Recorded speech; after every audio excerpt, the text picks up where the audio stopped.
What is going on, convicted Christian community? Let's go! We're coming to you at a very special location, which we'll share in a minute. I thought we'd start this podcast with a bit of a Bible verse, Psalm 19. The heavens declare the glory of God. The skies proclaim the work of his hands. Day after day they pour forth speech.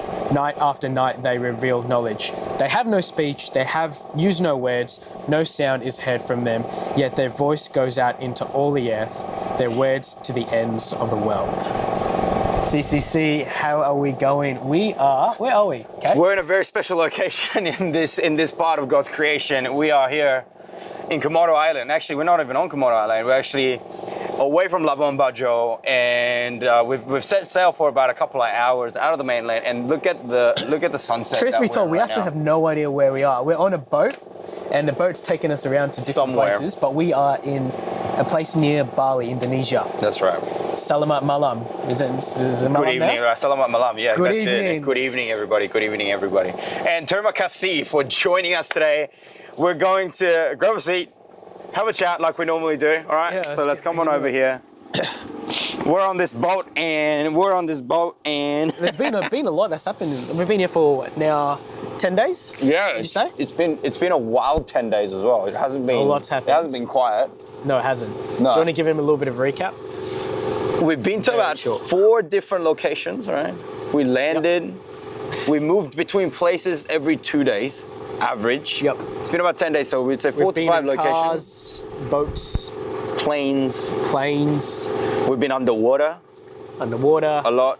We've been really underwater. Yeah, that's Been right. Scuba diving. Exactly. First time for us. How did you find that? Scuba Scuba diving. diving is amazing. God's creation is a fearful one.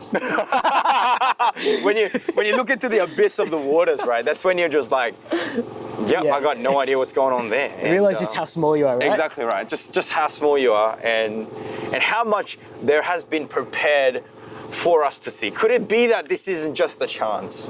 That there is a loving God out there that has prepared all the fishes, the water, the sun, the stars, and the moon, the sky, the ground, everything that lives within it, right? Could it be? That has been prepared for us to enjoy. Yeah, I think one thing that really stood out to me when we were scuba diving is, if anyone's ever done it before, when you kind of look up and like you see the water above you, it looks like you're in a massive tank, like a massive aquarium. Yeah. Which I guess in some ways maybe we are. We're just in We're in a simulation. God's aquarium. And he's just like, wow, simulation. look at those people. But yeah, no, it was really beautiful. So beautiful, seeing some crazy stuff, seeing some sad stuff as well. Lots of dead coral and rubbish, and obviously that's not new to us. You obviously hear a lot about it, and if you watch some documentaries and stuff like that, you'd know about it. But it's another thing when you see it as well. And obviously it doesn't mean that we just become these woke, or like we care so much about the environment and try and make everyone feel guilty about stuff they do. But I think it really elicits a response from us when you look at creation, really, and know that, yeah, God has blessed creation for us. He's given us creation to use for His glory. But I think where we are at as humanity involves us needing to take care of the environment a lot more than we do right now. That's right. And I think further than just the animals and the landscape that we see, I think the people as well. It's been a bit of an eye-opening experience, I think, for us coming to Bali. Again, we've been to some less fortunate countries than Australia before, and so we've seen how you'd say the other side live, as a term. But every time you still kind of come face to face with that, especially come out of COVID, it really hits you in the heart. How's it been for you? Exactly right. I mean, people live with a different appreciation and outlook to what we think is the ideal. And it really challenges us ourselves as to what we sort of hold as our values on a day-to-day basis. I mean, other than the truth of Christ and the purpose for which we're created to serve God, I mean, you wouldn't think there is much else that a Christian would pursue, but the fact is we do have these things, the idols, the little gray area, creepy things that, that creep into our lives that we just go, you know what, we thought we used to be a pretty faithful, well-purposed and a convicted Christian. And yet we realize a lot of the things of this world yet still blind us. And that's something that I've been reflecting myself, and I go, what are some of the things that I go, that I try to sort of rearrange and put above God in my life, from a comfort, from a happiness, from a convenience point of view. And so something of a reflection and a repentance over this time as well. And it really comes from just watching people who are just really happy to see us, right? You know, being able to have travelers back in town again, have basic economy start to turn. And so that's been an interesting revelation to me. So basically, Bali's probably majority of its GDP is reliant on tourism.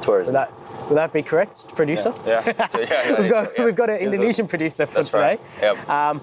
But yeah, so similar to my country. What do you mean? We always have an Indonesian producer. Oh, yeah, that's true. I forgot. Yeah, Josh is also from Indonesia. My parents are from Sri Lanka, and similar in Sri Lanka, their GDP really relies on tourism. And so when I was talking to family during COVID, they were telling me, like, oh, it's so hard. COVID has really hit this country like for six. And so when you come out here as well, you see the same thing. And actually, we were just having a chat to the guy who's taking us out on the boat, and he said he does this boat tours all the time. He does this route 3 times a week. He sees all the stuff that we go, wow, that's really cool. And for him, it's, this is his job. We asked him, like, what do you enjoy? What do you like about the job? And he goes, yeah, the scenery is good, but it's the people. And he goes, I really like meeting people and building that relationship with them. And when you're on a boat with someone for 3 days, you really do develop a relationship with that person. But I've really enjoyed coming out to this country and seeing the joy, but also the struggle. When you kind of walk down the streets in Bali, you always get people coming up to you asking to buy stuff, and that's their job, and that's how they kind of haggle for their work. But there's also a level of desperation I see in it, to have to put food on the table for their families. And yeah, obviously we don't know, maybe they're doing really well, maybe they're not. What's been really helpful is we had Craig, he was on a podcast, probably last podcast I think, or maybe a couple before. And he was saying COVID has been really good for me. He's had difficulties during COVID, like everyone in the whole world has, but personally COVID hasn't been too bad for him. He's been able to start a business during COVID, he's been able to, renovate his house and do some really cool stuff. But he goes, I know COVID hasn't been too easy for people who rely on tourism, and when tourism stops, it becomes really difficult. So I think I was really encouraged actually on this trip to see how Craig had a fairly generous heart.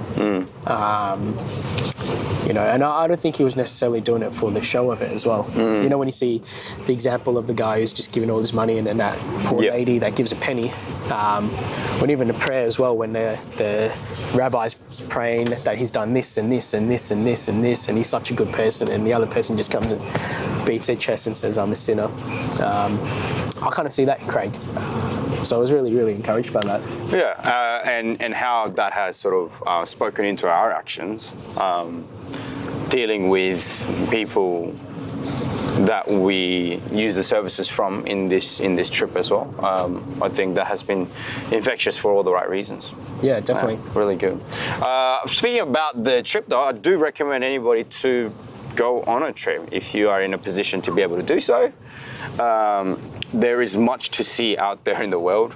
You're not just out there just having fun eating good food, but there will be things that you will reflect on. There is a layer of depth when it comes to traveling, be it with yourself or be it with your friends. There is something to learn about the people you're with, and for me that has been quite reflective. It's hard to say and bring it all out in my personal reflections of what that was, because it might not be so relatable to everybody out there. But I think traveling has that je ne sais quoi and an element to which we get to know ourselves a little bit better and the world in a different eye and a different perspective too. So you know your friends a little bit better as well. Yeah, we get to know friends as well. But for those of you who wish to travel alone, you maybe get to know yourself, or maybe make some new friends, or rise above your comfort zone to be able to do that as well, which we've seen a a lot of people do. Like, you We know, have, yeah, which is really cool. A lot of people I feel like travel. there's a bit of a negative stigma to traveling a bit in the Christian community. Not that, You think so? yeah, not that people go like, oh, you can't do that at all, but there seems like there's a little bit of a negative stigma as to like, oh, like that, why do it? You know, that costs a lot. Yeah. You could do this. But I encourage young people to travel. And not just do it because I think there's this thing in the secular world where you need to travel to escape like the realities of your stress and crappy life, and so go travel and that will make everything better. Or you need to go travel so that you get this like woke experience of the world, which is kind of what we've been talking about. Yeah.